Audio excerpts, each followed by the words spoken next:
Hello again YouTube, and welcome back to Just Get a Tesla. And on this week's video I want to talk about the big screen and the lack of buttons, and why all of the people saying that it's a terrible idea have got it completely wrong.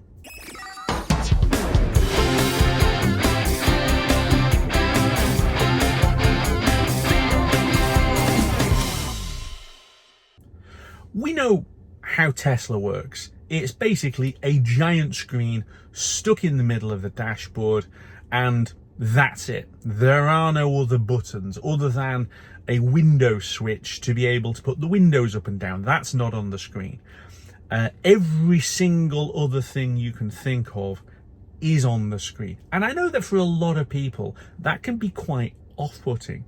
But there's something very, very simple about this, which is Tesla have obviously done something right, because literally every other manufacturer is now copying. And I've had an experience of that over recent days with a hire car.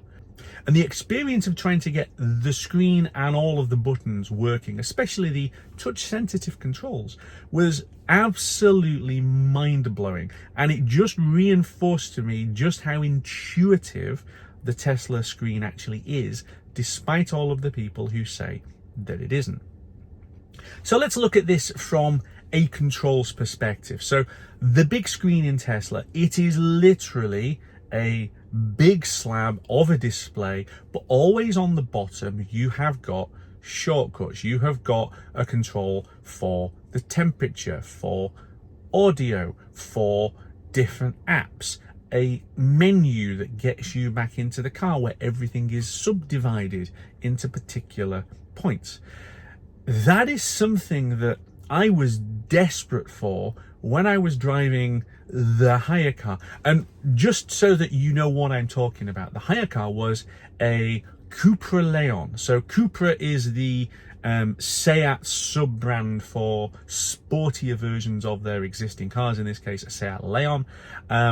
And like so many of the Volkswagen Audi group cars, it has basically got their technology and their GUI basically just shoved in. So the group has already spent the money developing this stuff. So if you are one of their sub-manufacturers like Seat, you're going to have it whether you want it or not.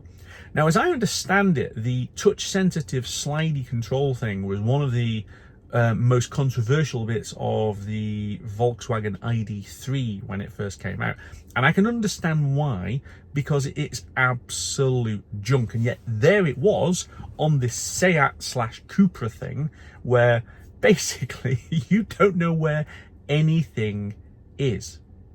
Big screens in cars are not an EV thing. Tesla were certainly leading edge, but I can go back to 2018 and my Volvo S90 had a whopping great big screen.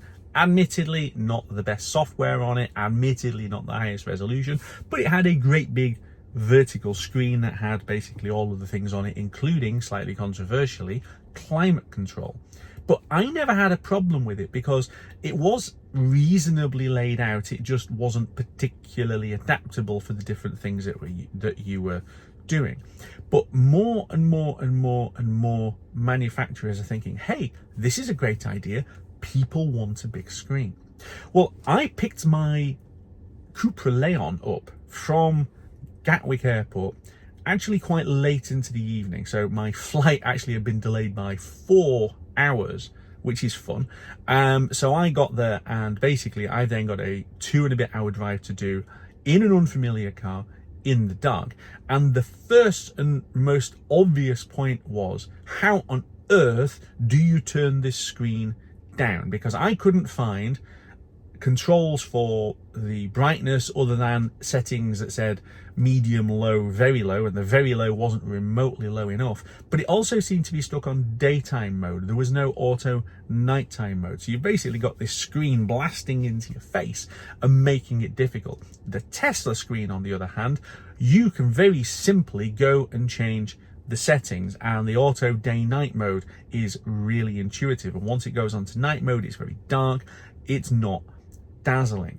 The other obvious thing that I immediately encountered with this ridiculous system was the fact that it still had proper buttons for lights. So on a little panel down on the right hand side of the steering wheel, you had basically a load of buttons for lights, except that no, they weren't buttons, they were haptic sensor pads. So you have to touch this thing and hope that it has registered and it kind of vibrates a little bit.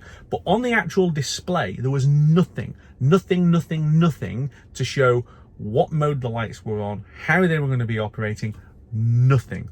It was absolutely absurd. With Tesla, it's there very clear on the screen whether your lights are on, what mode it's on. It's just there.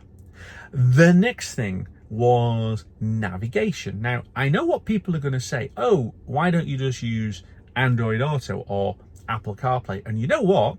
Had the car wanted to actually make that work, that might have been an option, but nope. It didn't seem to like the idea of Apple CarPlay and literally would crash. The screen would crash every time you tried to switch it on. So let's go and use its navigation system. And of course, its navigation system looks like it's using TomTom or something from the mid-90s, right? This is how clunky and low resolution the thing looks. And you're going along using it, and of course it's got no link to traffic, so it's not keeping up with what route you should be going to get around various things. So it was trying to direct me really quite forcefully along a motorway which I knew was closed. Not much use. And if you then went off route, so you look at Google Maps and traffic and know you need to go that way, but it wants to send you that way, it continually tried to turn you around and send you back the way that it done. So again, I hear people complaining about Tesla navigation and saying, well, it's not as good as Waze, or it's not as good as just using Google Maps. Genuinely, guys, versus the Volkswagen Group system that I've just been using, the Tesla system is simple and it's intuitive. But I think the thing that really drove me absolutely potty with the car was the way that it had these stupid touch sensitive things on the bottom. So we were trying to work out how to turn music up and down. And there is a little slidey thing in the middle which doesn't have any markings on it to show that it's audio, but after a little bit of trial and error, you kind of get to the point where it kind of works, maybe, sort of, but you've got to actually work out exactly where your finger is. Other than that, you are touching the touch sensitive controls for temperature, which literally just changed the temperature and then had nothing on there about fan speed or any of the rest of it. I'm driving along in a car where the climate control is set to auto and the windscreen is misting up. So it's on auto with air conditioning running and it's still misting the screen. It was utter garbage. And yet people complain about the Tesla thing and say, oh, you need a system that's got more buttons and more controls. What? Like Volkswagen's, as an example. It's just a load of junk. So when you get to the point of thinking about cars and systems and all the rest of it, I've made this point quite a lot. GUI, graphical user interface. GUI is really important now, because that is literally the way that you interact with the car most of the time. And most of the time, the Tesla system is genuinely good, really good.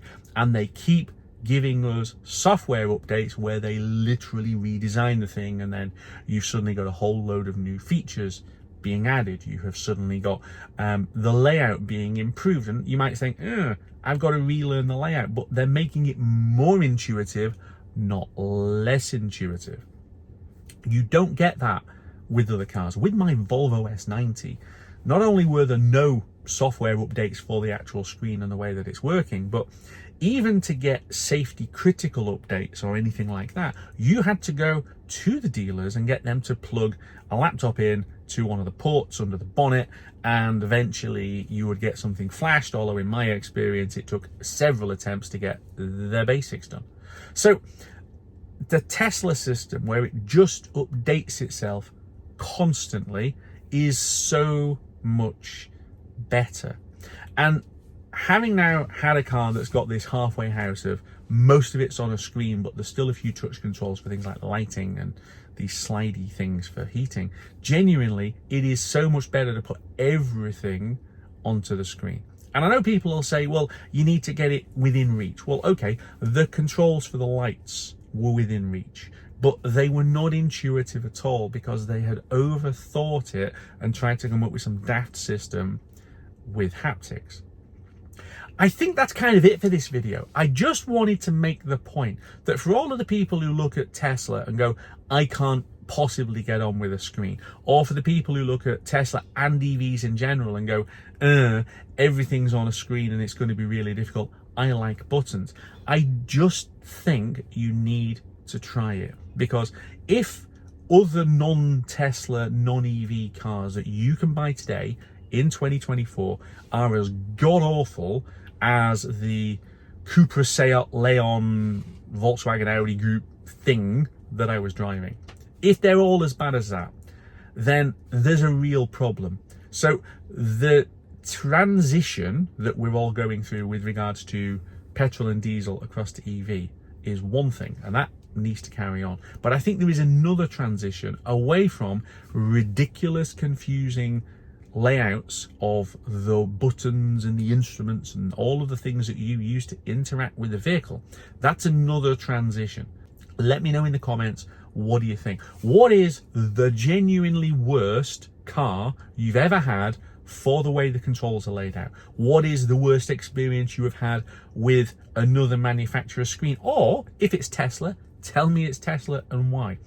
But it can't just be because it's got a screen, because screens are in everything now. But having a screen isn't the problem, it's the software on the screen. And on that considerate note, we're going to leave it there. Thank you very much for watching. Please, please, please let me know in the comments. This is kind of a debate video. Tell me what you think. Let's have a conversation about it, and I will see you back here very soon on Just Get a Tesla.